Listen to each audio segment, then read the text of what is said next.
Ready, start. Now, about the secretaries.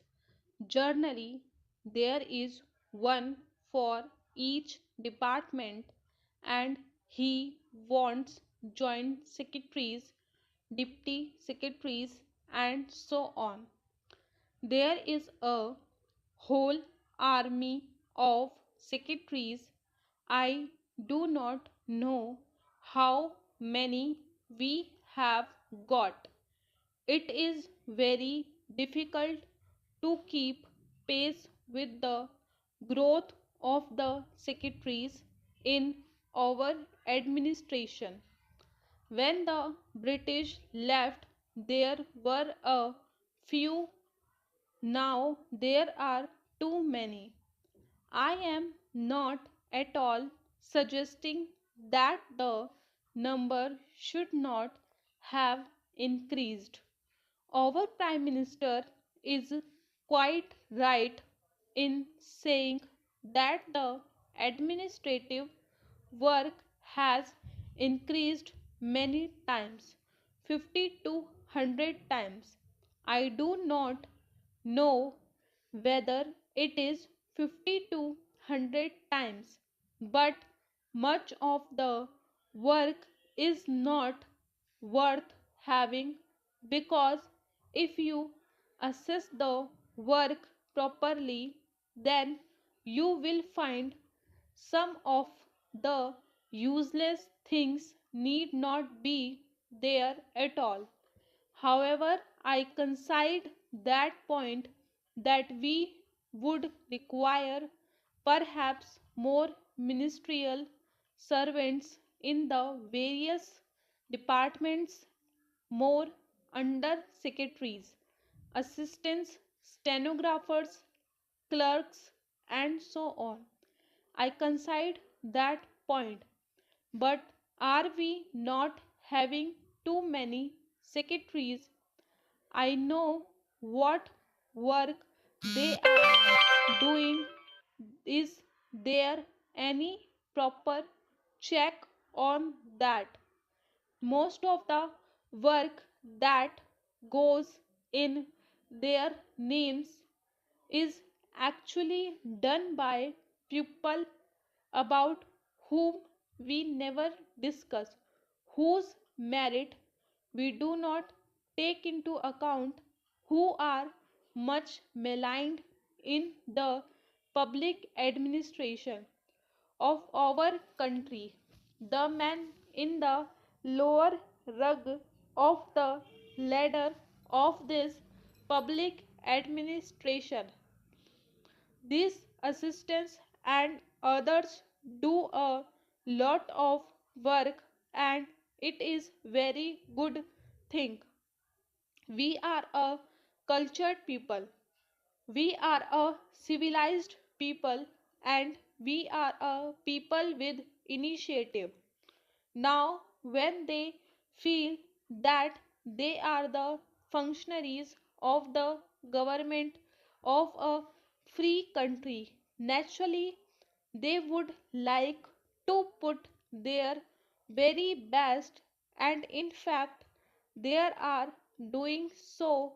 Unfortunately, their efficiency is not given either due recognition or due incentive, which is required in order to tone up the administration and improve the affairs in our public administration.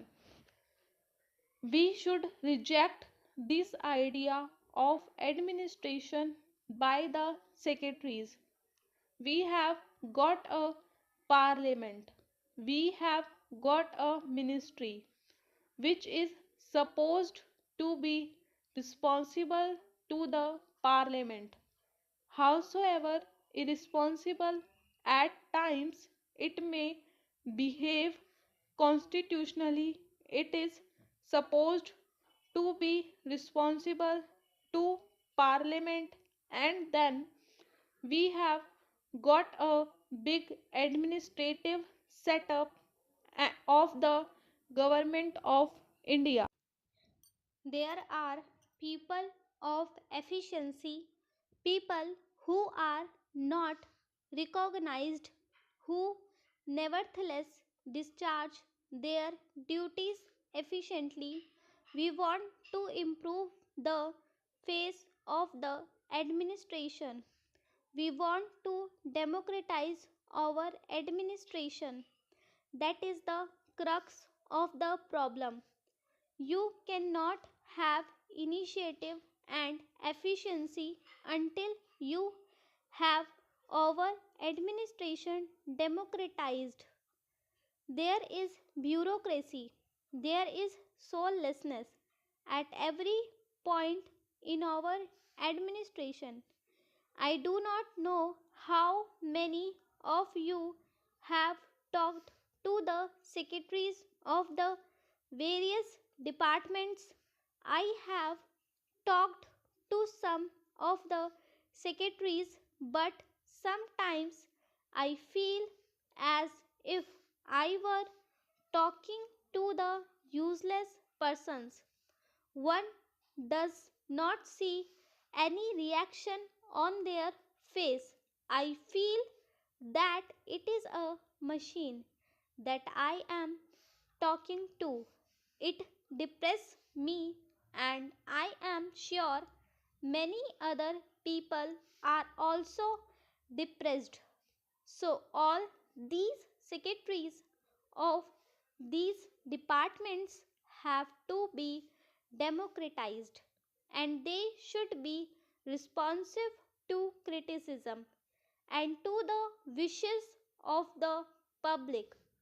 It all depends on how you talk to the public, how you listen to them, what you gather from what the pupils say. Not that always they say the right things, but sometimes they say very good things, and such things should be properly gathered. This is not done.